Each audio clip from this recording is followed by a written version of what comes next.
पिछले 13 दिनों से जिस अर्चना तिवारी की चर्चा चल रही थी, पिछले 13 दिनों से जिस अर्चना तिवारी के गायब होने की वजह से कोहराम मचा हुआ था, पुलिस जंगल जंगल घूम रही थी, नाले नाले छान रही थी। जब वो अर्चना तिवारी बरामद हो जाती हैं तो उसके बाद एक चर्चा फिर से तेज हो जाती है कि आखिर अर्चना तिवारी जो बात बता रही हैं, क्या वो बात सच है?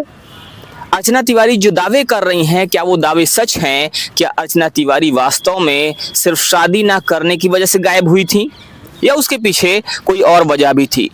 अलग अलग लोग इस पर अपनी अपनी राय रख रहे हैं, लेकिन अर्चना तिवारी की बताई गई बातें किसी को हजम नहीं हो रही हैं। हालांकि अर्चना तिवारी ने दावा किया है कि जिस लड़के के साथ वो भागी थी वो सिर्फ उनका दोस्त है, उससे ज़्यादा कुछ भी नहीं। लेकिन अर्चना तिवारी का यह दावा लोग कितना सच मान रहे हैं, आइए आज इस पर बात करते हैं, क्योंकि अर्चना तिवारी की ये बातें लोगों के गले नहीं उतर रही हैं।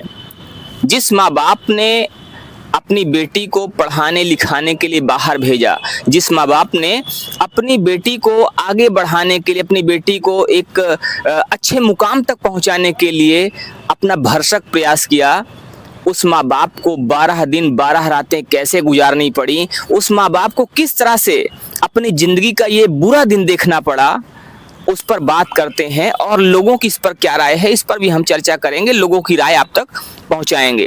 हमारे साथ में है वरिष्ठ पत्रकार शीतला तिवारी जी, जो इस विषय पर अपनी राय रखेंगे, जनता की राय रखेंगे और ये भी इस बात को समझाने की कोशिश करेंगे कि ये जो बातें सामने आ रही हैं, ये बातें कितना सही हैं और कितना गलत हैं। तिवारी जी, बातें जो सामने आ रही हैं, जो बात कही जा रही है, अर्चना तिवारी की तरफ से ये दावा किया जा रहा है कि वो जो लड़का था वो सिर्फ इनका दोस्त था, इसके अलावा कुछ भी नहीं था। लेकिन अर्चना तिवारी 12 दिनों तक गायब रहीं।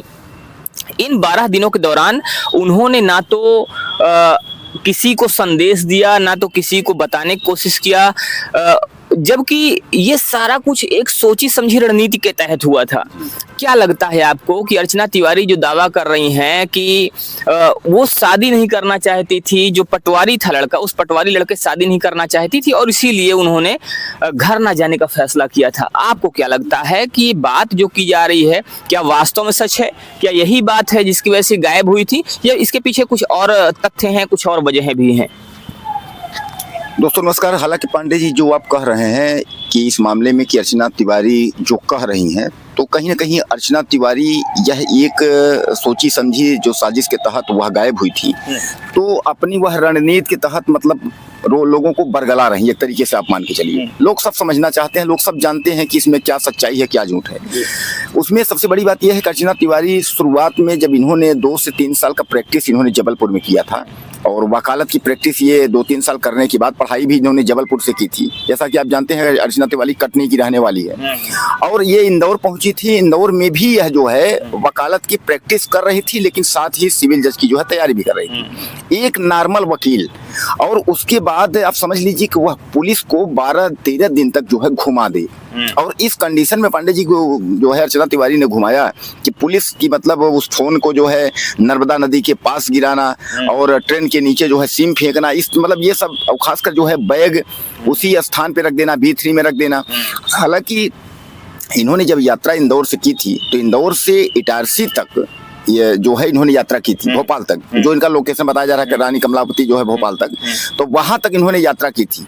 और होशंगाबाद से भोपाल के बीच में जो है इसके बीच में वो तेजेंद्र जो ड्राइवर था, जो इनका सहयोगी है, वो मिला था और वो सारांश के कहने पर मिला था। और सबसे बड़ी बात, जो प्रेस कॉन्फ्रेंस में जो एसपी ने, जीआरपी के जो एसपी ने पांडे जी बताया, उन्होंने यह साफ तौर पे कहा कि यह बात जो है कुछ दिन पहले तेजेंद्र सारांश और ये क्योंकि ये काम के सिलसिले में जो है ये हरदा गई थी, हरदा स्टेशन है वहीं खंडवा के बगल में, तो हरदा गई थी, वहीं तीनों की बात हुई थी। तो इन लोगों ने अगर, हालांकि भागना उसी समय था, लेकिन इन लोगों ने सोचा कि अगर यहाँ से भागेंगे तो सब प्लान क्लियर हो जाएगा, पुलिस पकड़ लेगी। लेकिन इसके तहत एक प्लान बनाया गया, वहां बैठ के प्लान बनाया गया कि ऐसे ऐसे करना है। तो इसमें बताया गया कि मास्टरमाइंड जो है कोई और नहीं, खुद अर्चना तिवारी ही मास्टरमाइंड है।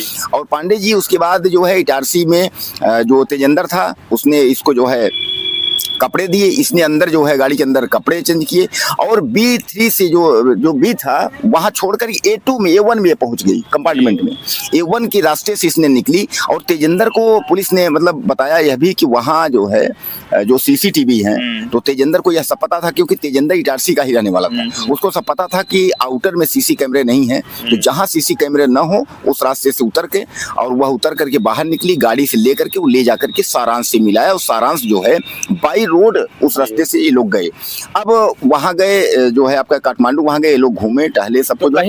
कहीं ना कहीं ये सामने आ रहा है कि चूंकि अर्चना तिवारी खुद एक एडवोकेट थी और उनको सारी चीजें पता थी कि कहां कहां से लूप होल हो सकता है और क्या क्या चीजें हमें बचाना है। ऐसी जगह पर उतरना, ऐसी जगह से उतरना जहां पर कोई CCTV नहीं है, फिर उसके बाद अपने दो सहयोगियों के साथ मिलकर इस तरह से पुलिस को चकमा देना, सिम को फेंक देना, सामान को अपने बर्थ पे ही छोड़ देना, मतलब सीट पे ही छोड़ देना, जिससे कि ये लगे कि कहीं ना कहीं अपहरण हुआ है या लड़की जो है गायब हो गई है। तो एक तरह से ये चकमा देने की कोशिश की गई और उसके बाद 12 दिनों तक किसी को कोई खबर ना देना। लगातार पुलिस छानती रही, खाक छानती रही, लगातार जंगल जंगल घूमती रही, ये कोशिश करती रही जानने की कहीं ऐसा तो नहीं कोई अनहोनी हो गई हो, लेकिन पुलिस को कोई सुराग नहीं मिल रहा था। गाड़ी में भी जब अपने सहयोगी और अपने उस दोस्त के साथ में, सारांश के साथ में ये जाती हैं अर्चना तिवारी, तो उस टाइम पे भी उस रास्ते से होकर जाती हैं जहां पर कोई टोल ना पड़े, जिससे कि चूंकि अगर टोल पड़ेगा तो टोल के कैमरे में हो सकता है कि तस्वीरें कैद हो जाएं और पकड़े जाने का डर था। तो कहीं ना कहीं अर्चना तिवारी ने अपना जो एडवोकेट वाला फंडा होता है उसको पूरी तरह से अपनाया और उन्होंने पूरी कोशिश की कि किसी भी तरह से पकड़ा नहीं जाना चाहिए। तो ये एक तरह से देखा जाए तो कहीं ना कहीं एक साजिश है। ये सारी चीज़ें वेल प्लान्ड थी, अच्छी तरह से साजिश करके, अच्छी तरह से प्लान करके की गई थी। और जैसा कि आप अभी कह रहे थे कि इस पूरे साजिश की मास्टरमाइंड खुद अर्चना तिवारी हैं। और अर्चना तिवारी जो बात कह रही हैं कि नहीं सिर्फ एक वजह थी कि हमारे जो घर वाले हैं वो हमारी शादी करवाना चाह रहे थे उस व्यक्ति से जो पटवारी है, तो ये कोई इतनी बड़ी बात नहीं थी कि बिना घर वालों को बताए हुए 12-12 दिन तक गायब हो जाए। और अगर नहीं करना था शादी एक पटवारी से तो कह देना चाहिए था कि नहीं भाई हम पटवारी शादी नहीं करेंगे, हम अगर कोई व्यक्ति इस रैंक से नीचे का है तो हम उससे शादी नहीं करेंगे, अगर कोई जज से नीचे है तो उससे शादी नहीं करेंगे, कोई इस रैंक से, कोई SP DSP से नीचे शादी नहीं करेंगे। ये कोई इतना बड़ा मामला नहीं था, लेकिन इस मामले में पूरे प्रशासन को, पूरे घर वालों को लगातार 12 दिनों तक परेशान किए रहना, ये अपने आप में एक बहुत ही गलत बात है। और कहीं ना कहीं जनता, तिवारी जी कह रही है ये बात, जनता इस बात को पचा नहीं पा रही है। जनता कह रही है कि ये जो बातें की जा रही हैं ये कहीं ना कहीं गुमराह करने वाली बातें हैं और ये बातें करके जनता को भी गुमराह किया जा रहा है, प्रशासन को भी गुमराह किया जा रहा है और घर वालों को बेवकूफ़ बनाया जा रहा है।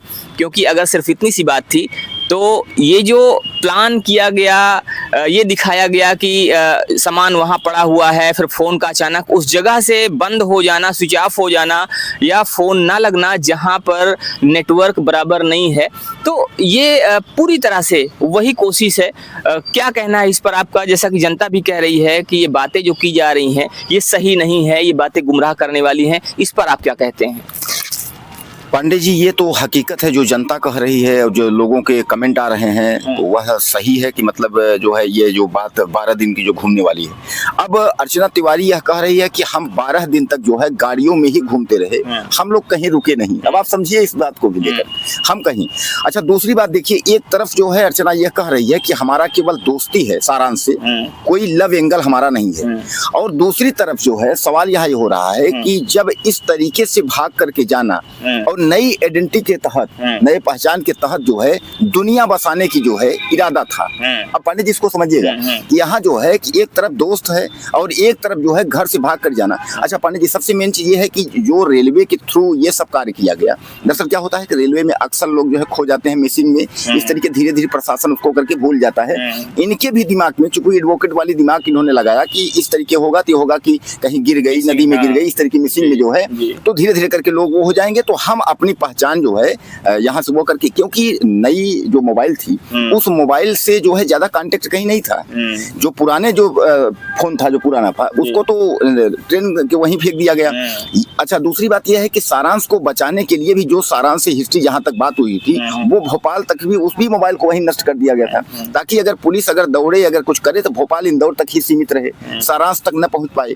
यानी इतना सब कुछ प्लान बनाना, तो एक तरफ दोस्त बताना और एक तरफ उसी के साथ जो है जिंदगी बिताने के लिए जो है घर द्वार छोड़ करके और बाहर भाग करके रहने का प्लान बनाना।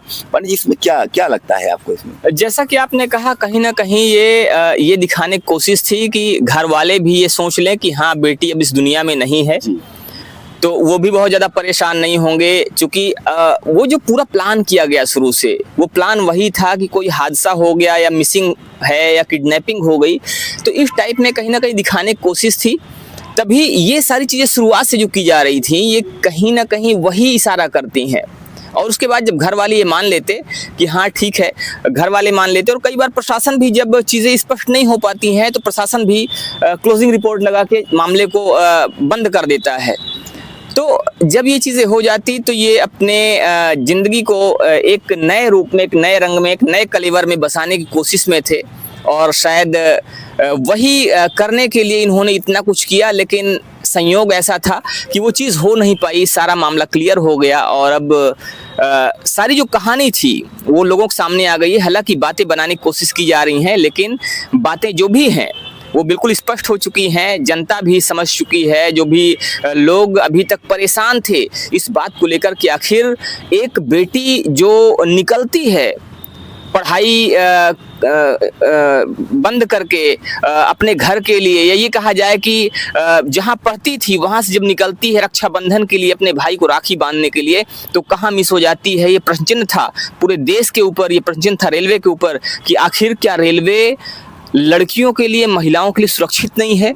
रेलवे पर ये प्रश्न चिन्ह खड़े हो रहे थे। लेकिन जब ये बातें सब स्पष्ट होती हैं तो अब लोग समझ चुके हैं कि कहीं ना कहीं लोगों को गुमराह करने की कोशिश की जा रही है। तो खैर, इस पर आपका क्या मानना है, इस पर आप क्या सोचते हैं? आप भी अपनी राय जरूर दीजिए। बने रहिए हमारे साथ खबरों का अपडेट के लिए। जय हिंद।